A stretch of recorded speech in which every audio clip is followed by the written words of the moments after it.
What's up the people of the world, broadcasting live from this place and you are watching us. Oke, disclaimer tadi itu salah satu pembukaan dari YouTube channelnya Tim Tuan. Kami dari Universitas Pendidikan Indonesia jurusan Manajemen kelas 3B. Aku Sri Rizky Wahyuni, biasa dipanggil Riri. Aku Putri Harum Mahardika, biasa dipanggil Putri. Nah, sekarang kita mau ngebahas tentang sesuatu yang viral, penting, dan juga nggak akan ada habisnya kalau dibahas, yaitu tentang utang negara. Nah, kamu udah tahu belum sih Put, kalau ternyata tuh utang kita dihapus loh sama 4 negara besar? Oh iya, aku pernah dengar Ri, ngomongin tentang utang ya Ri. Sesuatu yang agak serem ya Ri, soalnya kalau kita berutang kan kita takut ya ini tuh bakal kebayar atau enggak. Nah, apalagi kan negara yang jumlahnya tuh utangnya gede banget kan. Nah, aku mau tanya dulu deh Ri, kalau kita berutang kan ketika kita mau beli sesuatu tapi belum ada uangnya nih. Kalau negara kenapa berhutang ya Ri? Tujuannya itu adalah supaya untuk menjaga momentum dan juga ngehindarin opportunity loss. Terus juga untuk memberikan legasi atau warisan ke generasi selanjutnya dan juga untuk menjaga serta mempercepat pertumbuhan ekonomi. Nah, pinjaman luar negeri yang diperoleh dari suatu perjanjian ini harus dibayar kembali dengan persyaratan tertentu. Nah, aku baca juga ya Ri, utang negara kita tuh ada 2 jenis ya, yaitu pinjaman tunai dan pinjaman kegiatan. Terus kamu pernah bingung gak sih kalau kita ngutang gimana nih cara bayarnya? Iya Ri, aku bingung banget. Aku riset-riset ya, ternyata utang negara ini dibayar lewat pendapatan negara kita Ri. Salah satunya tuh melalui pajak. Nah, terus kan kadang kita bertanya-tanya ya, gimana ya kalau utang ini gak kebayar, apa ya efeknya? Nah, kalau utang kita gak kebayar nih ya, ternyata bisa memicu dampak krisis moneter loh. Kalau kita berkaca nih ya dari sejarah, sesuatu yang berpotensi untuk dilakukan sama pemerintah ketika kepepet untuk membayar utang yaitu mencetak uang. Nah, jika mencetak uang ini sampai dilakukan oleh pemerintah, maka kita ini akan mengalami inflasi yang besar. Serem banget ya Ri, akhirnya kan orang-orang pasti pada panik kan, nanti beli barang gimana, beli makanan gimana, akhirnya terjadi krisis multidimensional, penjarahan di mana-mana, angka kriminalitas naik karena pendapatan kan udah gak memenuhi lagi ya, bahkan sekedar untuk makan. Terus katanya ya Ri, kalau kita gak bisa bayar utang negara kita bakal di blacklist ya. Nah, terus juga katanya pemeringkat utang tuh akan membuat peringkat RI jeblok dan pajak negara kita akan jadi semakin naik Ri. Nah, mulai ada deh tuh kayak pajak-pajak yang sebenarnya gak diperluin, kayak pajak sembako misalnya. Ya, bener banget Put.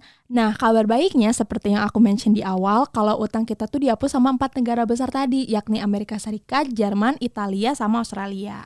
Dan mereka ini melakukan debt swap ke Indo. Debt swap apa itu Ri? Jadi debt swap ini adalah cara pembayaran atau penghapusan utang yang dilakukan dengan mekanisme pertukaran dalam bentuk saham ataupun dalam investasi kegiatan.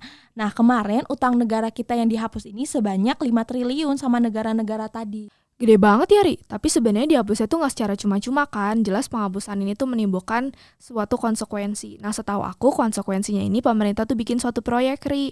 Nah, kalau dengan negara Jerman, proyeknya ini dilakukan dengan pendidikan, edukasi, global fund, sampai dengan kesehatan. Kalau di Italia, pembayaran proyeknya itu lebih ke housing dan settlement. Nah, kalau dengan Australia, itu berkaitan dengan kesehatan atau debt to health Ri. Nah, kalau dengan AS itu lebih ke tropical forest atau konservasi hutan tropis. Nah, total proyek ini itu kira-kira sekitar 215,35 juta dolar AS Ri, atau sekitar 3,3 triliun. Berarti sebenarnya meski utang kita dihapus gitu ya, itu tuh bukan suatu hal yang cuma-cuma gitu. Kita juga harus tetap keluar uang nih, meski bedanya dana ini untuk kepentingan kegiatan dalam negeri sendiri, hingga kita keluarin ke luar negeri secara cuma-cuma. Dan terus kamu tahu gak sih Put, ternyata posisi utang kita di Agustus kemarin turun loh dibanding dengan bulan Juli sebelumnya. Jadi di bulan Agustus kemarin tuh posisi utang kita kan 397,4 miliar dolar Amerika Serikat. Nah, di bulan sebelumnya itu totalnya itu 400,2 miliar Amerika Serikat. Banyak banget ya Ri utang kita, tapi keren banget ya negara kita bisa turun utangnya. Nah, turun utangnya ini karena penurunan utang luar negeri seperti sektor publik, pemerintah, dan bank sentral maupun sektor swasta. Nah, terjadi juga nih penurunan pinjaman seiring dengan pelunasan pinjaman yang lebih tinggi dibandingkan dengan penarikan pinjamannya. Nah, keren banget kan Put.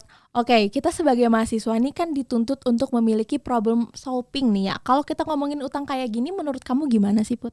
Kalau menurut aku sih ya Ri, utang ini kan tanggung jawab kita bersama ya, karena dipakainya kan bersama juga ya.